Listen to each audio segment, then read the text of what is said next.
My name is Daryl, 35 years old and proud father of my 8-year-old son Tyler. 3 years after losing my wife to cancer, I was determined to make Tyler's first Little League game special. I invited our entire extended family, spent hundreds on customized jerseys, prepared homemade snacks, and even paid for the team banner featuring Tyler's name prominently. The excitement in my son's eyes that morning was everything to me. Little did I know that the empty chairs I'd set up would teach us both what family truly means. Before I continue this story, drop a like, subscribe to the channel, and let me know in the comments where you're watching from. I promise, what happened next changed our lives forever. I work in tech, a software developer position that thankfully allows me to work remotely. This flexibility became crucial after Jessica, my wife, passed away from aggressive breast cancer. The diagnosis came just 2 months after Tyler turned 5, and within a year, she was gone. Our world shattered, but somehow, Tyler and I found ways to rebuild it, piece by painful piece. Just the two of us in our 3-bedroom home that suddenly felt too big, too empty. Tyler is a resilient kid, smarter than I was at his age, with Jessica's warm brown eyes and her determined spirit. But losing a mother at such a young age leaves wounds that take years to heal. The first year after Jessica died, Tyler had nightmares almost every night. He would crawl into my bed, clutching the stuffed dinosaur his mom had given him, asking questions I wasn't prepared to answer. "When is Mommy coming back?" he would ask during those first months. "Does Mommy still love me even though she's in heaven? Why did she have to go away?" Each question was a knife to my heart. How do you explain death to a kindergartner? How do you help them understand something you can barely comprehend yourself? I did my best, but there were many nights when I waited until Tyler fell back asleep before quietly sobbing into my pillow. My extended family, my parents, Thomas and Linda, and my younger sister Amanda with her twin boys live within 30 minutes of us. I had always imagined they would be our support system during this unimaginable time, but the reality proved quite different. You see, in our family, I had always been the responsible one. Even before Jessica passed, I was the person everyone called when they needed financial help. My sister Amanda, 32, had never quite figured out how to live within her means. Despite marrying into money, her husband Brian works in investment banking. She constantly overspent and found herself in financial troubles. Amanda drives a new luxury SUV every 2 years. Her twin boys, Jackson and Logan, attend the most expensive private school in our county. She posts Instagram photos from spa weekends and designer shopping sprees while simultaneously texting me about being a little short on rent. "It's just until Brian's next bonus," she would say. "You know how tight things get sometimes." And somehow, I always sent the money. $3,000 for rent here, $2,000 for the boys' summer camp there. Even after Jessica got sick, even when our medical bills were piling up, I kept helping. My parents weren't much different. Dad had early retirement 5 years ago, and their planning hadn't been as thorough as they'd assumed. When they needed a new roof, I paid for it. When Mom needed dental surgery not covered by insurance, I wrote the check. They never asked how I was managing, they just assumed I would handle it. Their favoritism toward Amanda was always obvious, even when we were kids. She was the baby of the family, the free spirit who needed protection and support. I was the reliable one who would be fine no matter what. After Jessica died, they visited exactly twice during that first month. They were always so busy with Amanda's boys or their own social commitments.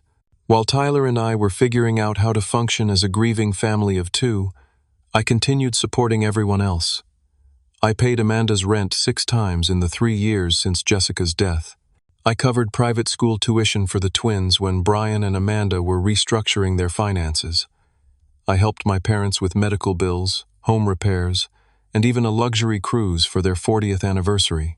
All told, I'd given my family over $175,000 in the 3 years since becoming a widower. Never once did anyone offer to help with Tyler. Never once did they suggest I might need support too. Baseball became Tyler's lifeline about a year after we lost Jessica. I noticed him watching games on TV, asking questions about the players, the rules. One day, I found him in the backyard, throwing a tennis ball against the fence and trying to hit it with a plastic bat we had in the garage. "Daddy, he said with more enthusiasm than I'd seen in months. "Can you teach me how to play baseball like those guys on TV?" I'm no athlete, but for Tyler, I became one. We practiced every evening after I finished work. We watched tutorials online. I bought proper equipment, and we spent weekends at the local park's baseball diamond.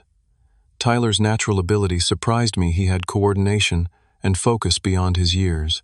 When sign-ups for Little League came around, Tyler begged to join. The light in his eyes when I said yes, that was the moment I felt we might actually be okay someday. "Can we tell Grandma and Grandpa?" Tyler asked, bouncing on his toes. "And Aunt Amanda and the twins? They can all come watch me play." "Of course, buddy," I promised. "Everyone will be there for your first game. I'll make sure of it." Tyler talked about nothing else for weeks. Every night at dinner, he would speculate about which position he might play, whether his cousins would be impressed with his skills, if Grandma would bring those special cookies she made for the twins' school events. I called my parents and sister, giving them 6 weeks' notice about the game. "This is really important to Tyler," I emphasized. "It would mean the world to him if you all came." They all promised they would be there. My mother even suggested I should order special t-shirts for everyone. "Tyler would love if we all matched," she said. "You should do that, Daryl. It would be so cute for pictures." So I did. $560 for customized jerseys with Tyler's team name and number, plus another $300 for the team banner, ensuring Tyler's name was prominently displayed. All the while, I kept thinking how this would be a turning point for our family finally coming together for Tyler when he needed them most. Game day dawned bright and clear, a perfect Saturday in May. I woke up at 5:30, too excited and anxious to sleep any longer. The game wasn't until 10, but there was so much to prepare. I wanted everything to be perfect for Tyler's big moment. I found him already awake when I went to check on him, sitting on his bed in his pajamas, his baseball glove in his lap. "Today's the day, Dad," he said, his voice quivering with a mixture of excitement and nervousness. "Do you think I'll hit the ball? What if I miss?" I sat beside him, putting my arm around his small shoulders. "You've practiced so hard, buddy. But remember what we talked about. It's not about being perfect. It's about trying your best and having fun." "Will everyone really be there?" he asked for probably the 100th time that week. Grandma and Grandpa and Aunt Amanda and the twins, they promised they would be, I reassured him, ignoring the knot forming in my stomach. No one had confirmed in the last few days despite my reminder texts. After breakfast, Tyler insisted on going to the backyard for just a few more practice swings. I watched through the kitchen window as he meticulously set up his tee, adjusted his stance the way we'd practiced, and swung with focused determination. My heart swelled with pride and a touch of sadness. Jessica should have been here to see this.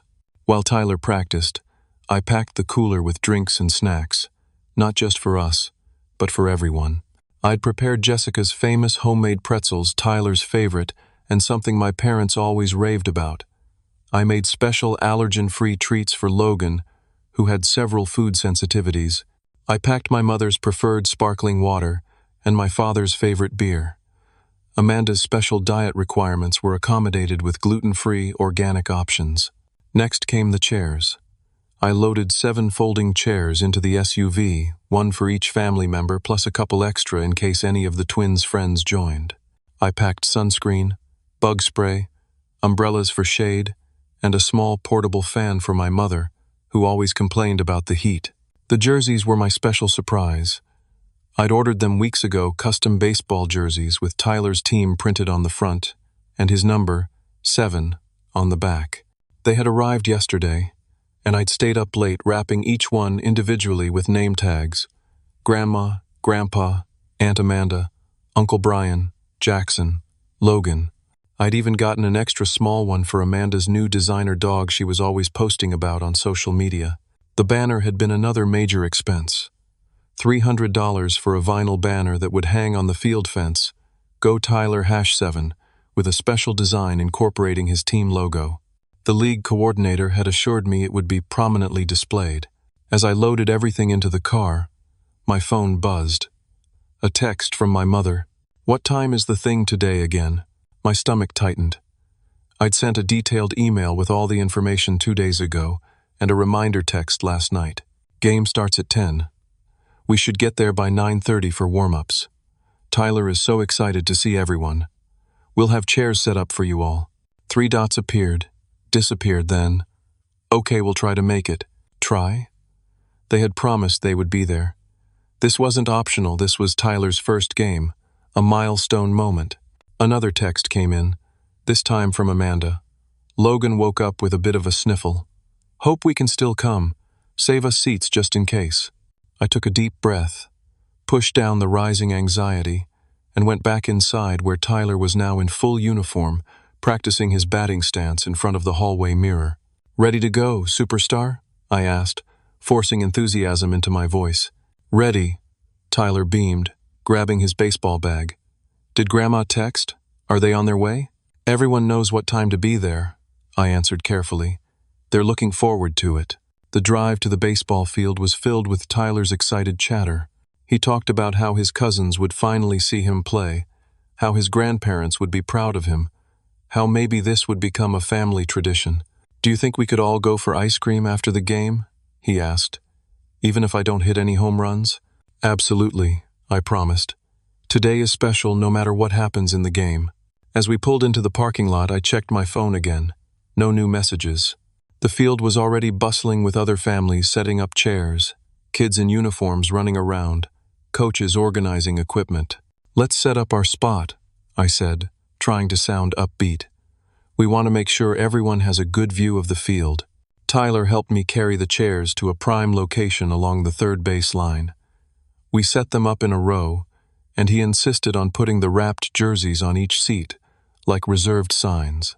This one's for Grandma, he said, placing a package carefully on the first chair. And this one's for Grandpa, and Aunt Amanda, and Uncle Brian, and Jackson, and Logan. He stood back, admiring the row of empty chairs with their wrapped presents. It looks like a special VIP section, I told him, ruffling his hair. Because they are VIPs, Tyler said solemnly. They're our family. The coach called the team for warm-ups, and Tyler ran off with a backward glance and a wave. Tell them where to find us when they get here, okay, Dad? I will, buddy, I promised, my heart already beginning to sink as I checked the time. 9:45, and still no sign of anyone. 9:55 came and went. Other families had arrived in full force, grandparents, aunts, uncles, siblings, all cheering and taking photos as the kids warmed up. Tyler kept glancing over at our row of empty chairs while fielding ground balls. I sent another group text. Game starting in 5 minutes. We have seats saved for everyone. Tyler is warming up now and keeps looking for you all. No response from my parents. Amanda replied with, having an emergency with the twins' outfits. We'll try to make it for second half of game. Save those seats. The national anthem played. The players lined up. Tyler stood tall in his uniform, but I could see him scanning the crowd, his eyes returning again and again to those empty chairs with wrapped packages still sitting on them. The game began. Tyler was playing second base in the first inning, his position held with determination despite his obvious distraction. Every time another family arrived at the stands, his head would turn hopefully, only to drop again when it wasn't his grandparents or aunt. The opposing team was up to bat first. The first ball came right to Tyler, a perfect ground ball. He fielded it cleanly, but hesitated just a moment too long before throwing to first base. The runner was safe, and I could see Tyler's shoulders slump slightly. It's okay, Tyler. Great stop, I shouted, trying to be loud enough to compensate for the missing family voices. Between innings, he ran over to me. Are they on their way? He asked, his voice small. I'm sure they're trying to get here, I said, hating the uncertainty in my voice. Your grandma texted earlier asking about the time. Maybe they're just running late, Tyler reasoned, clearly trying to convince himself. The twins take a long time to get ready sometimes. That's probably it, bud, I agreed, though I didn't believe it. Now go show them what you can do when they arrive. Tyler nodded and ran back to his team, his determination visibly renewed. I checked my phone again. Nothing from my parents. A new text from Amanda, at the mall for emergency shopping trip with the boys. Traffic terrible. Save video of Tyler's hits for us. My blood began to boil, but I forced myself to stay calm. This was Tyler's day, and I wouldn't let my anger ruin it for him. The second inning began. Tyler was third up to bat. He practiced his swing in the on-deck circle, his eyes still darting to the entrance of the field between practice swings. When it was his turn, he stepped up to the plate, adjusted his helmet, and took his stance just as we'd practiced countless times in our backyard. The first pitch came in a perfect strike right down the middle. Tyler didn't swing. He was looking at the stands again. "Keep your eye on the ball, Tyler," I called out, fighting to keep my voice encouraging. The second pitch, another perfect one. This time Tyler swung but late and missed. "You've got this, buddy," I shouted, acutely aware that mine was the only family voice cheering for him. The third pitch came in, and Tyler connected, but weakly. The ball dribbled toward the pitcher, who easily fielded it and threw to first for the out. As Tyler jogged back to the dugout, his disappointment was palpable. The coach put an encouraging hand on his shoulder, but Tyler's eyes were on those empty chairs, the unwrapped jerseys still sitting where he had placed them. By the fourth inning, I could see other parents noticing our situation. A mother sitting nearby leaned over. "Are those seats saved for someone?" she asked kindly. "My family," I said stiffly. "They're supposed to be coming for my son's first game." She nodded sympathetically and didn't ask any further questions.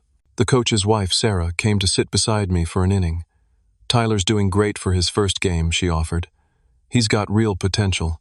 "Thanks," I replied, grateful for the kindness but aware that Tyler's performance was suffering with each passing inning as he realized no one was coming. By the sixth inning, my phone had remained silent except for a brief text from Amanda with a photo of the twins trying on new soccer cleats at the sports store. The boys needed these for practice next week. "How's the game going?" I didn't respond. I couldn't trust myself to be civil. Tyler's team was losing 6-4. He had missed another ground ball, his mind clearly not on the game. When he came up to bat for the third time, the coach gave him a pep talk before he stepped up to the plate. Whatever the coach said seemed to work at least temporarily. Tyler connected solidly with the first pitch, sending a line drive into left field. The crowd cheered as he ran to first base, his first hit of the game. Standing on first base, Tyler immediately looked to the stands, his face lighting up with the achievement, and then falling as he saw the still empty chairs where his family should have been. My heart broke watching him try to maintain his composure, to focus on the game while processing that deep disappointment. No 8-year-old should have to be that strong. The game ended with Tyler's team losing 7-5. The kids lined up to high-five the opposing team, and parents gathered to congratulate both teams on a good game.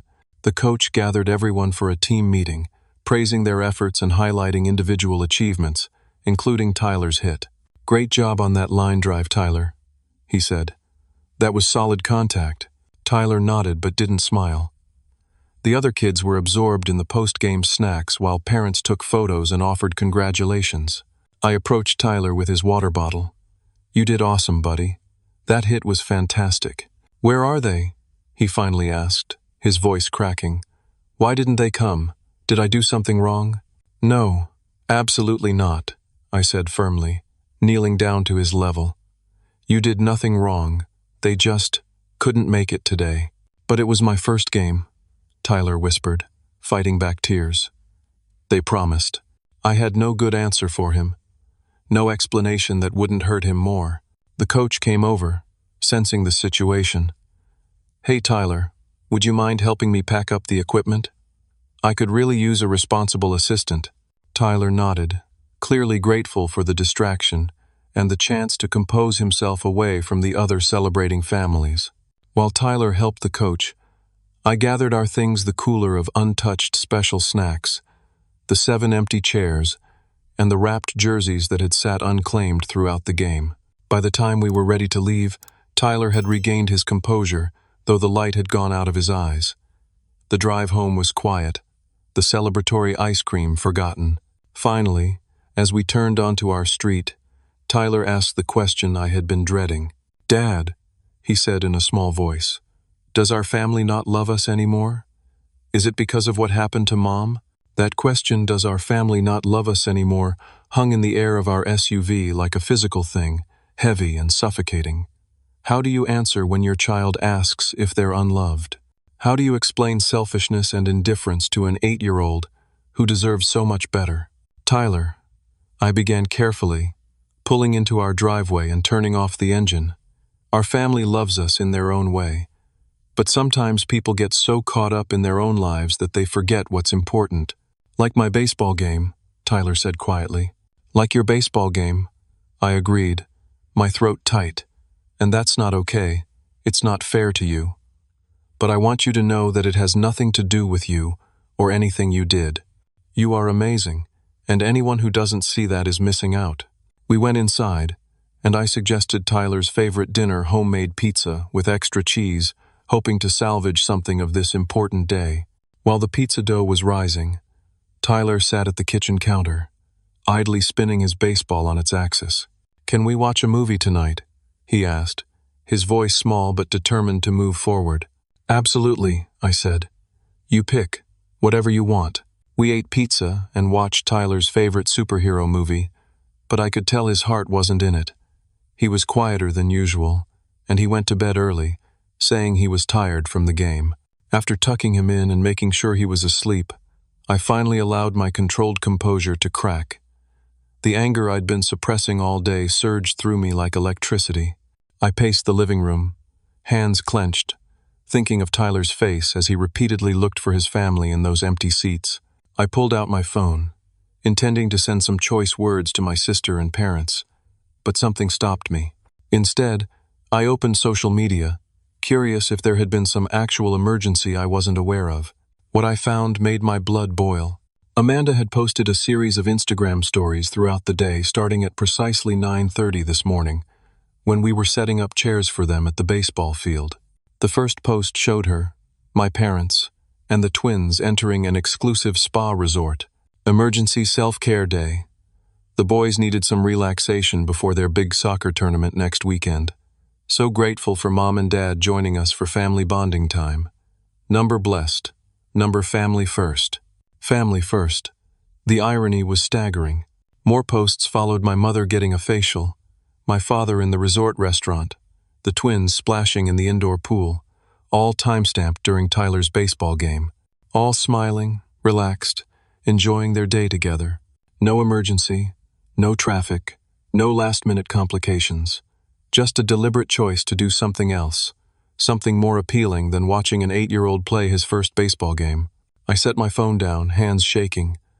This wasn't a one-time lapse in judgment. This was the culmination of years of imbalance, years of taking without giving back, years of treating Tyler and me as afterthoughts. I walked to my home office and pulled out my financial records. With systematic precision, I began documenting every dollar I had given my family over the past 3 years. The totals were staggering. Amanda's rent, $36,000 over 6 instances. Twins' private school tuition, $42,000. Parents' medical expenses not covered by insurance, $23,000. Home repairs for my parents, $17,000. Luxury anniversary cruise for my parents, $12,000. Amanda's car payments when she was between jobs, $14,500. Countless smaller loans that were never repaid, approximately $30,000. The total, $174,500 since Jessica died. While Tyler and I were grieving, while I was working extra projects to maintain our standard of living, while trying to be both mother and father to a heartbroken little boy. And today, they couldn't even show up for a 2-hour baseball game that meant everything to Tyler. I stayed up late, reviewing bank statements and setting up spreadsheets. I wasn't just angry, I was resolved. Something needed to change, not just for my financial well-being, but for Tyler's emotional health and mine. Before going to bed, I checked on Tyler one more time. He had kicked off his covers as usual, and his baseball glove was clutched tightly against his chest like a stuffed animal. His face, peaceful in sleep, showed none of the disappointment that had marked it throughout the day. "I'll fix this, buddy," I whispered, adjusting his blanket. "I promise." The week following the baseball game, Tyler and I fell back into our routine. School, work, homework, dinner. But I made special efforts to focus completely on him during our time together. We practiced baseball every evening in the backyard. We built a model rocket on Wednesday night. We started planning a camping trip for the following month. Not once did Tyler ask about his grandparents or aunt and cousins. Not once did he mention the absence at his game. But I noticed he stopped asking if we could invite them for dinner or to watch movies with us, something he used to suggest regularly. My family, for their part, never acknowledged missing the game. No apology texts, no calls to speak with Tyler, nothing. Until Thursday evening, exactly 6 days after the baseball game. Tyler was finishing his homework at the kitchen table when my phone buzzed with a text from Amanda. I expected perhaps a belated apology, or at least an acknowledgement of what had happened. Instead, I got, "Don't forget Jackson and Logan's birthday party next Saturday. We're having it at Adventure Zone, they're so excited.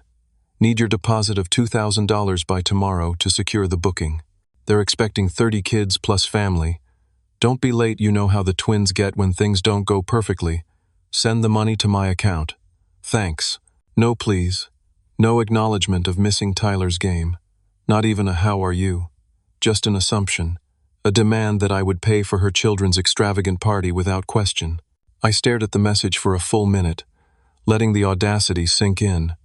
$2,000 for a deposit, which meant the total cost would be far higher. After they had all skipped Tyler's milestone event without a second thought. "Dad, are you okay?" Tyler asked, looking up from his math worksheet. "You look really mad." I forced a smile. "I'm fine, buddy. Just a work thing." I didn't want to burden him with adult problems. But as I helped Tyler finish his homework, made dinner, and went through our evening routine, my mind kept returning to that text message and what it represented. The unbalanced relationships, the one-way giving, the disregard for Tyler's feelings. After Tyler was in bed, I sat at my kitchen table with a cup of coffee and had an honest conversation with myself about what healthy boundaries should look like. What was I teaching Tyler by continuing to fund my family members while they showed so little regard for him? What message was he receiving about his worth, about how people should treat each other, about what family means? I thought about the look on his face when he realized no one was coming to his game. I remembered how he had asked if our family didn't love us anymore. The decision, when it came, felt less like a choice and more like an inevitability, the only path forward that honored both Tyler and myself. The next morning, I took a personal day from work and visited 3 different banks. I closed the joint account I had set up to help my parents with expenses. I canceled the automatic transfers to Amanda's account that had been paying portions of the twins' tuition. I removed myself as an authorized user on Amanda's credit card, which I had been subsidizing for years. Each transaction was accompanied by paperwork, signatures, final statements. By noon, I had completed the financial separation. No more open accounts, no more automatic payments, no more access to my resources. When I returned home, Amanda had sent 2 more texts. "Did you get my message about the deposit? Need it today." And an hour later, "Hello. The venue needs payment by 3, or they'll give our date away. The twins will be devastated." I didn't immediately respond. Instead, I made myself lunch and thought carefully about what to say. I didn't want to act from anger. I wanted my decision to come from a place of self-respect and reasonable boundaries. Finally, at 2:30, I took a screenshot of all the closed account confirmations and sent it to Amanda with a simple message. "I won't be paying for the party. All accounts I've been funding are now closed. I wish the twins a happy birthday." The response was immediate and explosive. My phone began buzzing with incoming texts, each more outraged than the last. "What? You can't do this to us. The party is next week. What am I supposed to tell the twins? This is so selfish of you. You're punishing children for adult issues. Mom and Dad are furious. Call them right now." I muted the notifications and set my phone aside. For the first time in years, I felt a sense of peace about my relationship with my family. The boundaries had been long overdue. When Tyler got home from school, we had an honest, age-appropriate conversation about relationships and respect. not about the specific financial details, but about the importance of reciprocity in healthy relationships. Sometimes, I explained, we have to take a step back from people who aren't treating us with respect, even if they're family. It doesn't mean we don't love them. It means we're teaching them how to treat us better. Tyler listened thoughtfully, then asked, "Is this about Grandma and Grandpa and Aunt Amanda not coming to my game?" "Partly," I admitted. "That was one example of not showing respect for what's important to us." Tyler nodded, processing this. "So what happens now?" "Now we focus on the people who do show up for us," I said. "Like your coach and your teammates and the parents who cheered for you, even though they weren't related to you. And you, Dad," Tyler added. "You always show up." "Always," I promised, pulling him into a hug. "That's never going to change." That evening, we ordered takeout and played board games, my phone remaining off and tucked away in a drawer. Whatever storm was brewing in my family's group chats could wait until morning. The next morning, I woke up to 59 missed calls. 32 from Amanda, 21 from my mother, 6 from my father. Even Brian, Amanda's husband, who rarely communicated with me directly, had called twice. The voicemails ranged from crying, Amanda, to stern lecture, my father, to guilt-tripping, my mother. But it was my mother's final message, left at 11:23 the previous night, that caught my attention. "Daryl," she said, her voice trembling with what sounded like genuine emotion, "I don't understand what's happening. Amanda says you've cut us all off financially. She says you've closed all the accounts without warning. You're destroying this family, Daryl. Call me back immediately. We need to talk about what you're doing to all of us." What I was doing to them. Not what they had done to Tyler. Not what they had been doing to us for years. In her mind, I was the destroyer, not the one who had been taken advantage of. I texted my mother, "I'll come by at noon to talk. Just me, not Tyler." Her response was immediate. "We'll be waiting. Amanda and the boys are already here." Of course they were. A united front against the family traitor. I spent the morning with Tyler, taking him to his Saturday morning baseball practice.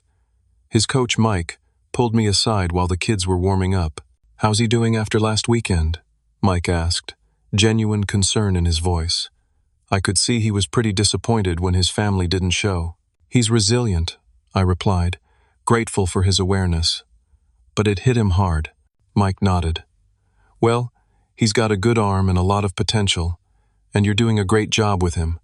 Not all these kids have dads who practice with them like you do." His simple acknowledgement brought an unexpected lump to my throat. "Thanks. That means a lot." After practice, I dropped Tyler at his friend Ethan's house for a playdate. I'd arranged it the previous day, knowing I might need space for the confrontation with my family. "Have fun with Ethan," I told him, helping him gather his backpack. "I'll pick you up at 3, and maybe we can get ice cream on the way home." "The ice cream we were supposed to get after my game?" Tyler asked innocently. "Exactly that ice cream," I confirmed, just a little delayed. Driving to my parents' house, I felt surprisingly calm. The decision had been made. The accounts were closed. All that remained was to explain my boundaries clearly and without anger. My parents' house was a sprawling ranch-style home in an upscale neighborhood, a home I had helped maintain with numerous financial contributions over the years. My mother's garden, which she showcased in her local garden club, had been landscaped with funds I provided as a gift 3 years ago. The new roof, the updated kitchen, the sunroom addition, all subsidized by me. As expected, every family member was present when I arrived. My mother opened the door, her expression a practiced mixture of concern and disappointment. My father sat in his recliner, maintaining what he thought was a dignified silence. Amanda paced the living room, the twins playing games on tablets in the corner, oblivious to the family drama. "Daryl," my mother began as soon as I sat down, "we need to understand what's going on. Amanda tells us you've closed all the accounts without any warning. That's not like you." "It's not without warning," I corrected calmly.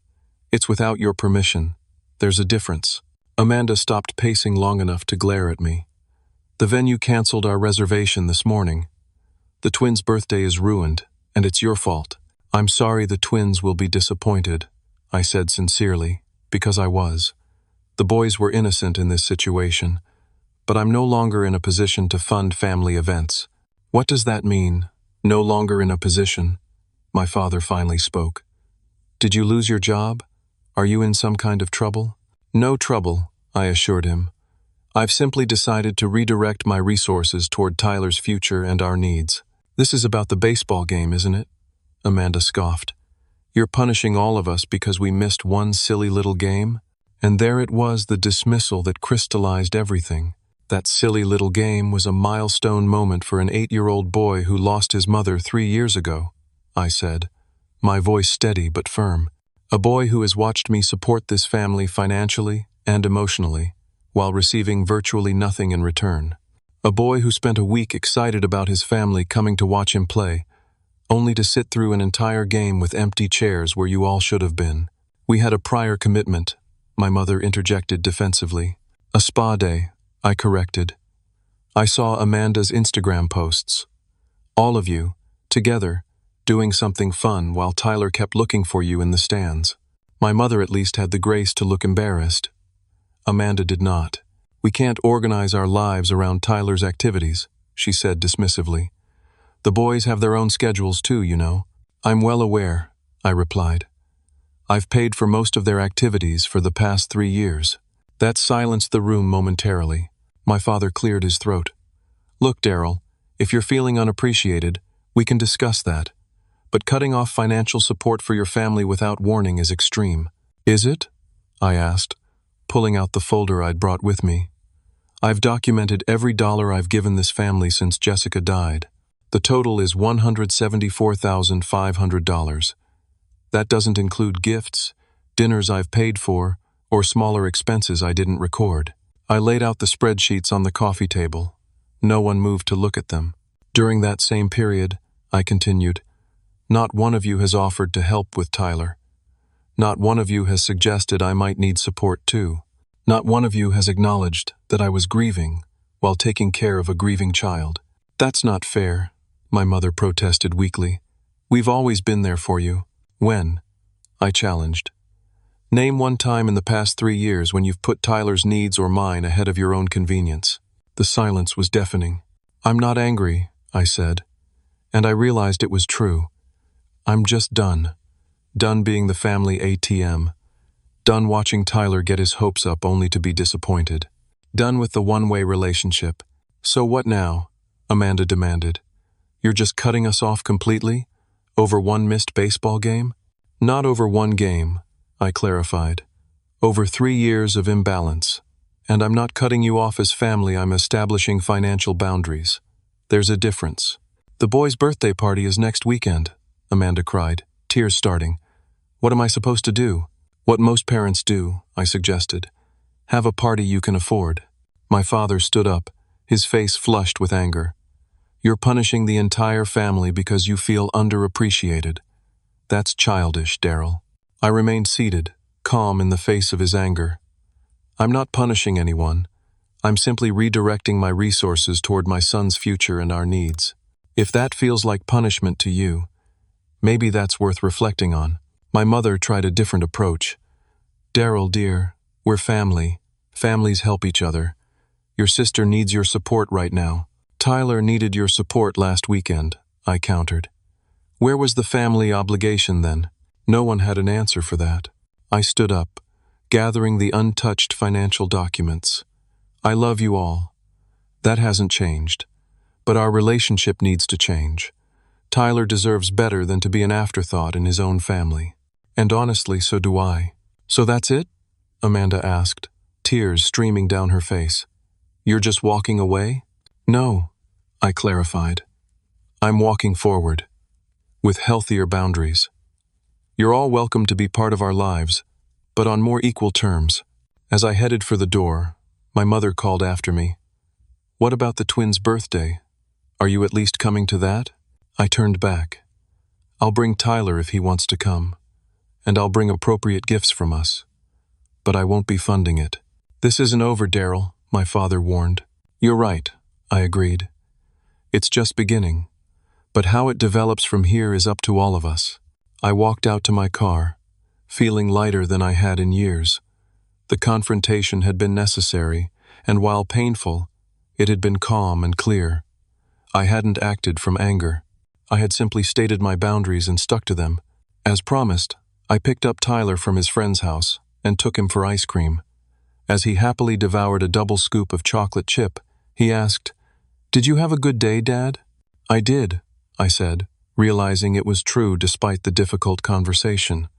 "I made some important decisions that will be good for us." "Like what?" he asked. Ice cream smudged on his chin. "Like focusing more on what makes us happy," I told him, handing him a napkin, "and spending time with people who really care about us." Tyler nodded sagely, as if this made perfect sense to him. "Like ice cream with you. That makes me happy." "Me too, buddy," I agreed. "Me too." The weeks following my confrontation with my family were challenging but clarifying. Amanda continued sending angry texts for several days, alternating between guilt trips, accusations, and thinly veiled threats about ruining family relationships forever. My parents called less frequently, but left voicemails expressing their disappointment in my selfish decision. Tyler, perceptive as always, noticed the change in routine. No more Sunday dinners at Grandma and Grandpa's house. No more cousins coming over for movie nights. "Are Grandma and Grandpa mad at us?"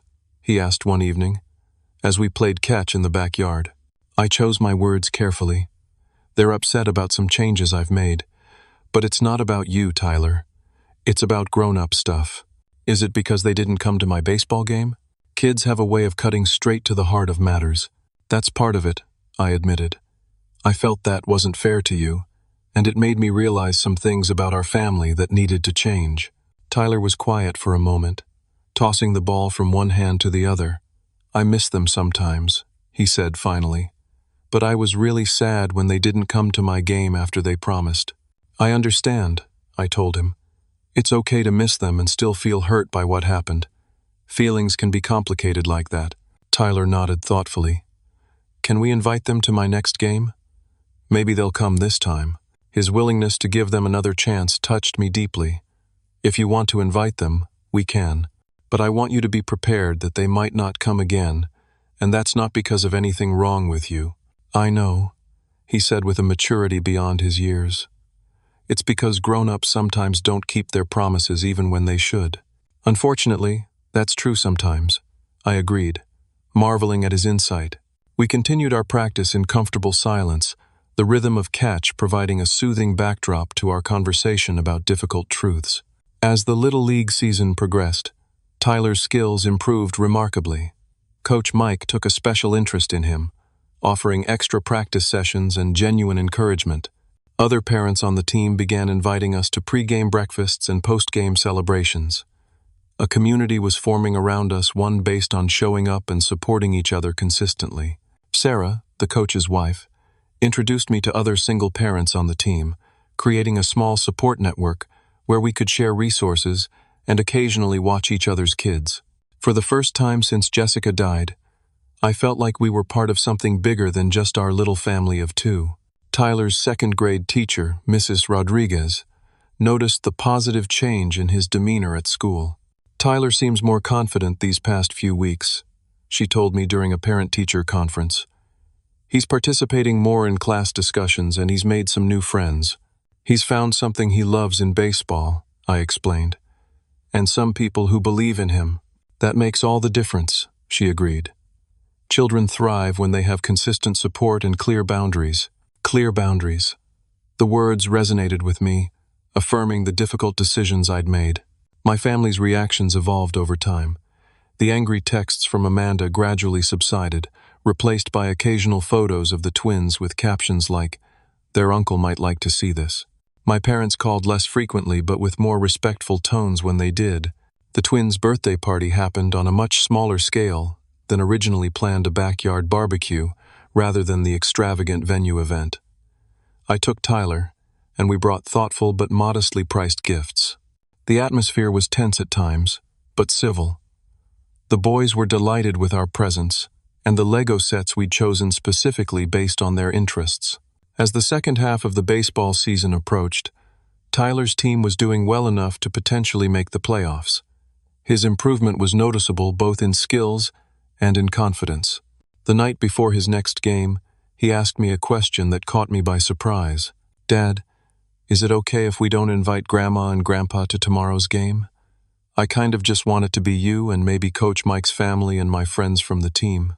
I studied his face, looking for signs of hurt or resentment, but found only calm certainty. "Of course that's okay," I assured him. "It's your game. You get to decide who you want there." "I don't want to worry about empty chairs," he explained simply. "I want to focus on baseball." The wisdom in his words struck me deeply. Out of the painful experience had come clarity for both of us. The morning of the game, as we were loading the car with our usual gear, a familiar car pulled into our driveway. My Uncle Frank, my father's older brother who had largely distanced himself from the family years ago after some disagreement I never fully understood, stepped out. "Uncle Frank?"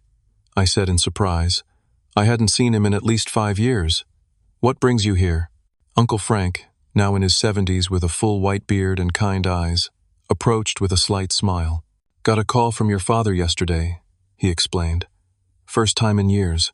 He mentioned something about his grandson having a baseball game today, and how he wasn't welcome there because of some family tension. Wanted to know if I thought he should just show up anyway." I stiffened. "And what did you tell him?" "Told him to respect boundaries for once in his life," Frank chuckled. "But it got me thinking. I've missed out on knowing my great-nephew here.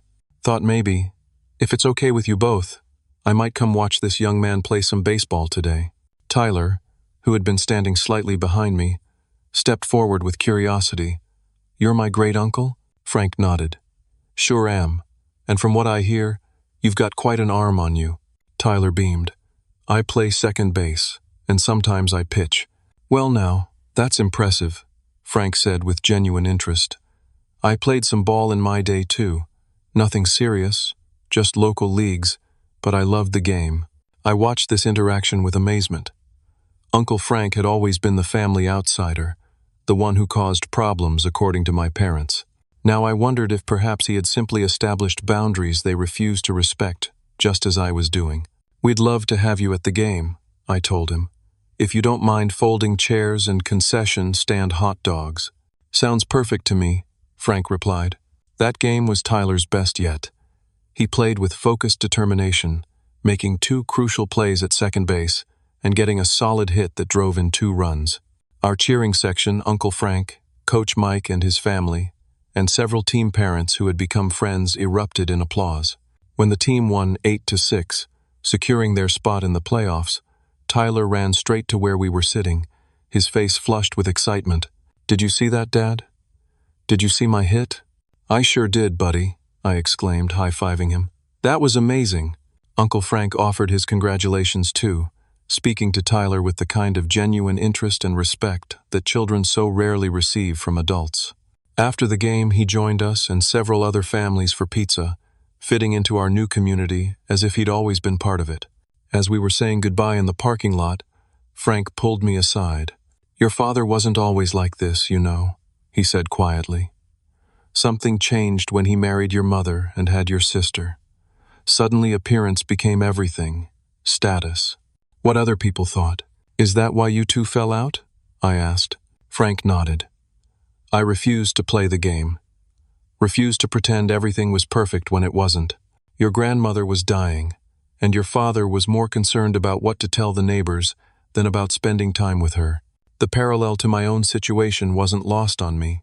I'm proud of you, Daryl," Frank continued. "Standing up for your boy like this, setting boundaries. It's not easy in this family." "No," I agreed. "It isn't." "Well," he said, clapping me on the shoulder, "you've got family right here who shows up. Me, for one, if you'll have me. And all these good people." He gestured toward the team families, still chatting in the restaurant. "We'd like that," I told him sincerely. Over the following weeks, Uncle Frank became a regular presence at Tyler's games and often joined us for dinner afterward. He shared stories about my father's childhood, helping me understand the family dynamics from a different perspective. Tyler adored him, soaking up baseball tips and the kind of grandfatherly attention he'd been missing. The Little League playoffs arrived, and Tyler's team made it to the championship game. The night before, I received an unexpected email from my sister. "Daryl, I've been doing a lot of thinking about what happened. I wasn't fair to you or to Tyler. The twins keep asking about their cousin, and I've had to explain why we don't see you as much anymore. It's made me look at things differently. I understand if you don't want us at tomorrow's game, but we'd like to be there, no expectations, just to support Tyler. Let me know. Amanda." I showed the email to Tyler and asked what he thought. "Do you want them to come?" I asked, making it clear the decision was his. He thought about it seriously. "I think it's okay if they come, but I'm not going to worry about whether they show up or not. I'm just going to play baseball." "That sounds like a really healthy approach," I told him, proud of his maturity. I replied to Amanda's email. "Game is at 10. Tyler says you're welcome to come. No hard feelings either way." The championship game dawned bright and clear. Tyler was nervous but excited, practicing his swing in the living room before breakfast. "Ready for the big day, champ?" I asked. "Ready," he confirmed with determination. "Coach Mike says just play like it's any other game." "That's good advice," I agreed. We arrived at the field early. Uncle Frank was already there, helping the coaches set up equipment. Our regular cheering section of team families was forming, saving spots for each other and sharing coffee from thermoses. As game time approached, I noticed Amanda's SUV pulling into the parking lot. She emerged with the twins, followed by my parents. They approached hesitantly, clearly unsure of their welcome. Tyler spotted them and waved, but then immediately turned his attention back to his warm-up drills, perfectly demonstrating his new priority. Baseball first, family drama distant second. Amanda approached me first. "Thanks for letting us come," she said quietly. "Tyler made the decision," I told her honestly. "He's learning to set his own boundaries." She nodded, accepting this without argument, a first in our relationship. My parents were more reserved, offering awkward greetings before finding seats somewhat separated from our main group. Uncle Frank acknowledged them with a polite nod, but made no move to join them. The game was intense and close. Tyler played with focused determination, making a spectacular diving catch in the fourth inning that had everyone on their feet cheering, including my parents and sister. When the final out was recorded, Tyler's team had won by a single run. The players erupted in celebration, piling onto the field in a mass of excited young energy. Parents rushed to congratulate them, snapping photos and offering high fives. I hung back slightly, wanting Tyler to have his moment with his teammates. To my surprise, Amanda approached, the twins in tow. "Tyler was amazing," she said sincerely. "We've really missed a lot, haven't we?" "You have," I agreed, not unkindly. "But today was a good start." The twins congratulated their cousin enthusiastically when he finally made his way to us, proudly wearing his championship medal. "That catch was a Wesem," Jackson exclaimed. "Yeah, you were like a professional player," Logan added. Tyler beamed at their praise, accepting it with the grace of someone who no longer desperately needed their approval, but could still appreciate it. My parents approached more cautiously, offering their congratulations to Tyler, who accepted them with a polite "thank you" before running off to join his teammates for the trophy presentation. "He's really good," my father said, watching Tyler go. "I had no idea." "There's a lot you've missed," I replied simply. My mother touched my arm tentatively. "We'd like to try to fix things, Daryl, if you're willing." I considered this. "I'm open to rebuilding our relationship," I said carefully. "But it needs to be different than before, more balanced, more respectful of boundaries, and more focused on Tyler's needs." She nodded, tears in her eyes. "We understand that now. It took losing you both to realize what we had. We're not lost," I corrected gently. "We've just found our own path. You're welcome to join us on it, but we're not turning back." The post-game celebration extended to a nearby park with a picnic area. Uncle Frank had arranged for food to be delivered his treat. He insisted, and our extended community of team families gathered to celebrate. My family integrated somewhat awkwardly at first, but the twins' excitement and the general festive atmosphere helped ease the tension. Tyler moved confidently among his teammates and friends, occasionally checking in with me but clearly comfortable in this supportive environment. As the celebration wound down, Tyler and I walked to our car, tired but happy. He was clutching his trophy and medal, his uniform streaked with dirt from his diving catch. "Dad," he said as we reached the car, "today was perfect." "It really was, buddy," I agreed, ruffling his hair. "And you know what?" he continued thoughtfully. "I'm glad Grandma and Grandpa and Aunt Amanda came, but I would have been okay if they didn't. That's called inner strength," I told him. "Being happy when good things happen, but not depending on them to be okay." Tyler nodded, processing this. Like how we practice baseball even when it's just us, and how we found new friends at Little League when our other family wasn't there. Exactly like that, I confirmed.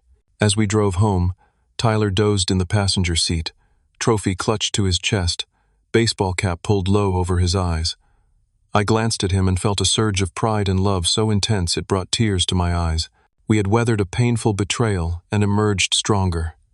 We had established healthy boundaries and built a supportive community. We had learned what family truly means, not just blood relations, but the people who show up consistently, who respect your worth, who celebrate your victories, and comfort you in defeat. The road ahead with my parents and sister wouldn't be easy. Trust, once broken, takes time to rebuild. But today had been a start, a tentative first step toward a new kind of relationship based on mutual respect rather than financial dependency. More importantly, Tyler had learned valuable lessons about self-worth and resilience that would serve him throughout his life. He had discovered that disappointment, while painful, need not define him, that his value wasn't determined by who showed up in the stands, but by the strength he found within himself and the genuine connections he built with others who truly cared. As I pulled into our driveway, I gently woke Tyler. "We're home, champ." He blinked sleepily, clutching his trophy. "Best day ever, Dad. One of many to come, I promised." Have you ever had to establish difficult boundaries with family members for your child's well-being? How did you handle explaining complex family dynamics to your kids? I'd love to hear your experiences in the comments. Please like this video if Tyler's story resonated with you. Subscribe for more real-life parenting journeys, and share with someone who might need to hear this message about setting healthy boundaries. Thank you for being part of this supportive community. Remember, sometimes the family we choose is as important as the family we're born into.